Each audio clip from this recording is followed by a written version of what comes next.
அனைவருக்கும் நமஸ்காரம். கேதுவின் காதலன் பேசுகிறேன். இன்று முதலில் சிம்ம ராசியை பற்றி பார்ப்போம். சிம்மம், இப்பொழுது உங்களுடைய பராக்கிரமங்கள் வெளிப்படும்.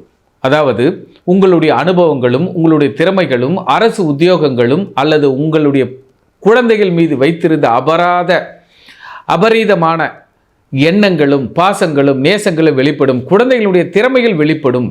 உங்கள் குழந்தைகள் அரசு உத்தியோக தேர்வுகளுக்கு எழுதினால் அவர்கள் வெற்றி நிச்சயம்.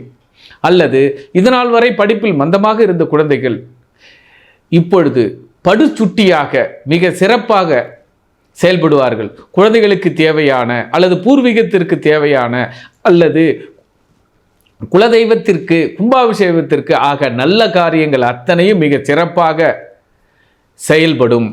ஆக சிம்ம ராசி நேயர்கள் பெண்கள் விஷயத்தில் மிகுந்த கவனமுடன் இருங்கள். ஏனென்றால் இப்பொழுது செலவுகள் அதிகமாக வரும். அந்த செலவுகளை சமாளியுங்கள். ஆக வளையல் வாங்குவதோ அல்லது தங்க நகைகள் வாங்குவதோ அதில் ஒரு குறிப்பிட்ட அளவு, குறிப்பாக 5 பவுன் எடுக்கணும்னா 5 பவுன் மட்டும் எடுங்க. கூடுதலாக போனோடனே ஆசையை மேம்படுத்தி கொள்ளாதீர்கள்.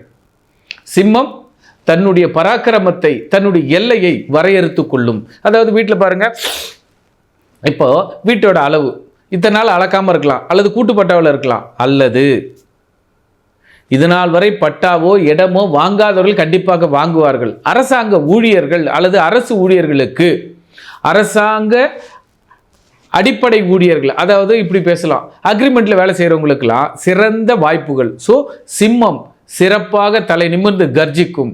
ஆக அந்த கர்ஜனையில் நாடே காடே அலரும். அதாவது நான் இருக்கிறேன், இந்த வீட்டில் இந்த பிள்ளைகள் இருக்கிறார்கள் என்பதை ஊரறிய, உலகறிய, நாடறிய அத்தனையும் செய்யும். இதை இப்படி எடுத்துக்கலாம். அரசாங்கம் அல்லது அரசியல் தலைவர்கள் அல்லது இந்திய நாடு. ஆக சிம்ம ராசியில் எந்த கிரகம் நின்றாலும் அல்லது சிம்மத்தில் எந்த கிரகம் நின்றாலும் அவர்கள் இப்பொழுது சீரும் சிறப்புமாக தங்களை உயர்த்தி கொள்வார்கள். ஆக சிம்மம் தலை நிமிர்ந்தே தீரும். இளம் தலைமுறையினர்கள் காதலில் கட்டுண்டு கிடப்பார்கள். மற்றும் இதுவரை குழந்தை பாக்கியம் இல்லாதவர்களுக்கு இப்பொழுது குழந்தை பாக்கியம் கிட்டும். ஆக குழந்தைகள் மேம்படும், குழந்தை பாக்கியம் மேம்படும். வாய்ப்பு இருக்கிறவர்கள் இரண்டாவது திருமணம் அல்லது காலதாமத திருமணத்திற்கு ஏங்கி தவிப்பவர்களுக்கு இப்பொழுது அற்புதமான காலம். இந்த காலத்தை பயன்படுத்துங்கள். ஆனால் ஒன்றே ஒன்று, குறிப்பிட்ட அளவுதான் செலவுகள் செய்ய வேண்டும் என்ற எண்ணத்தில் இருங்கள். அதாவது வரையறுத்து நில்லுங்கள். சிங்கம் தன்னுடைய காட்டுக்கே ராஜா, எல்லை தாண்டாது. ஆனால் எல்லையை யாரையும் தாண்ட விடாது. காவல் தெய்வமாக இருக்கும்.